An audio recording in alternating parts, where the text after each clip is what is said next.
ದೈವಸ್ಥಾನಗಳ ಹುಂಡಿಗೆ condom ಮತ್ತು ಧರ್ಮನಿಂದನೀಯ ಬರಹಗಳನ್ನು ಹಾಕಿ ಅಪವಿತ್ರಗೊಳಿಸಿದ ಪ್ರಕರಣಕ್ಕೆ ಸಂಬಂಧಿಸಿದಂತೆ ಪೊಲೀಸರು ವಶಕ್ಕೆ ಪಡೆದಿರುವ ಇಬ್ಬರು ಸಂಶಯಾಸ್ಪದ ವ್ಯಕ್ತಿಗಳನ್ನು ಪೂರಕ ಸಾಕ್ಷಿಗಳಿಲ್ಲದ ಕಾರಣ ಪೊಲೀಸರು ಬಿಟ್ಟು ಕಳಿಸಿದ್ದಾರೆ.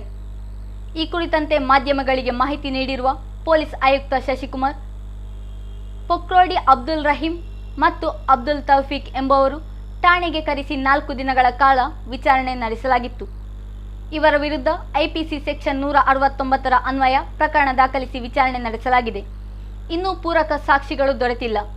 ಸಾಕ್ಷಿಗಳು ದೊರೆತ ಕೂಡಲೇ ಬಂಧಿಸಿ ನ್ಯಾಯಾಲಯಕ್ಕೆ ಹಾಜರುಪಡಿಸಲಾಗುತ್ತದೆ. ಆರೋಪಿಗಳು ಈಗಲೂ ಸಂಶಯಾಸ್ಪದ ಆರೋಪಿಗಳು ಆಗಿದ್ದಾರೆ ಎಂದು ಪೊಲೀಸ್ ಆಯುಕ್ತ ಎನ್ ಶಶಿಕುಮಾರ್ ತಿಳಿಸಿದ್ದಾರೆ. ತಮ್ಮ ಸ್ನೇಹಿತನಾಗಿದ್ದ ನವಾಜ್ ಕೆಲವು ದೈವಸ್ಥಾನಗಳನ್ನು ಅಪವಿತ್ರಗೊಳಿಸಿ ಕೃತ್ಯವೆಸಗಿದ್ದು ಆತ ಅನಾರೋಗ್ಯಕ್ಕೆ ಒಳಗಾಗಿ ಮೃತಪಟ್ಟಿದ್ದಾನೆ. ನಾವು ಈ ಕೃತ್ಯದಲ್ಲಿ ಭಾಗಿಯಾಗಿಲ್ಲ. ಆದರೆ ವಿಷಯ ಗೊತ್ತಿದ್ದ ಕಾರಣ ನಮಗೂ ಭಯವಾಗುತ್ತಿದ್ದು ಅದಕ್ಕಾಗಿ ಎಮ್ಮೆಕೆರೆ ಬಬ್ಬುಸ್ವಾಮಿ ಕೊರಗಜ್ಜನ ಕ್ಷೇತ್ರದಲ್ಲಿ ತಪ್ಪು ಕಾಣಿಕೆ ಹಾಕಲು ಬಂದಿದ್ದೇವೆ ಎಂದು ಇಬ್ಬರು ಸಂಶಯಾಸ್ಪದ ಆರೋಪಿಗಳು ಹೇಳಿದ್ದರು. ಆದರೆ ಅವರು ಕೂಡ ನೇರವಾಗಿ ಕೃತ್ಯದಲ್ಲಿ ಪಾಲ್ಗೊಂಡಿದ್ದರು ಎಂಬುದಕ್ಕೆ ಪೂರಕ ಸಾಕ್ಷಿಗಳ ಅಗತ್ಯವಿದೆ ಎಂದು ಆಯುಕ್ತರು ತಿಳಿಸಿದ್ದಾರೆ.